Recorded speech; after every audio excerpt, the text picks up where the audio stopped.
একটা গিরিধারী জোগাড় করে ফেললাম, যেখানে গালি পাওয়া যায় কোনো কারোর কাছ থেকে নিয়ে নিলাম, আর গিরিধারীকে নিয়ে দরজায় দরজায় গিয়ে বসিয়ে দিলাম ঘরে ঘরে, বেশ কিছু পয়সা তো আসবে। ওটা কি?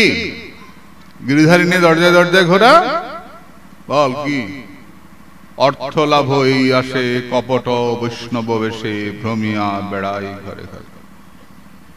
গিরিধারী বসালেই 5-10 টাকা 20 টাকা 100 টাকা আসবে। উদ্দেশ্য গিরিধারী দেখিয়ে টাকা তোলা,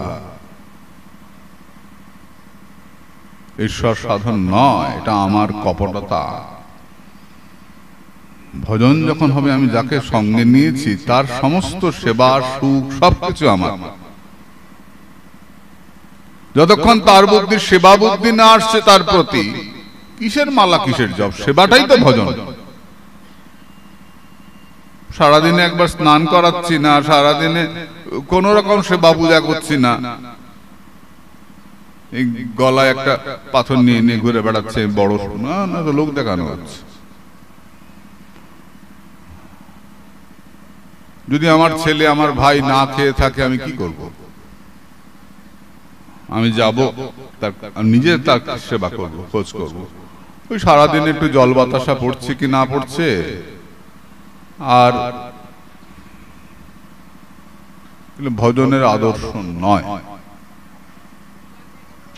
একদম নয়। আদর্শটা কি? আমি তাকে ভালোবাসি। তস্মাৎ সর্বত্মনরাজন হরি সর্বত্র সর্বদা শ্রোতব্য কীর্তিতব্যশ্চ ভগবতঃ স্মর্তব্য ভগবান নৃণাম। ভগবান সর্বত্র আছেন এই চিন্তা করে ভগবানের সেবা করা, তাকে মনে করা, সেবা মানে তাকে সুখী করা। আরে কি হচ্ছে সব?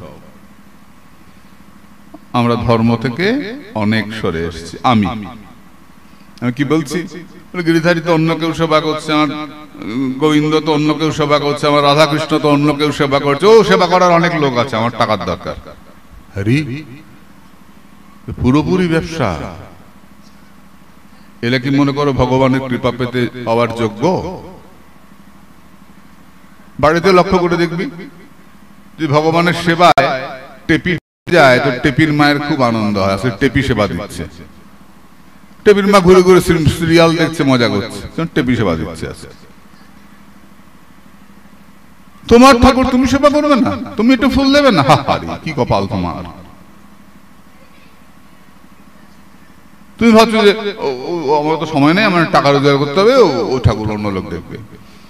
ভগবানের কৃপা সরে গেলে না, সবটাই সরে যাবে। আর তার কৃপা ঝরে পড়লে,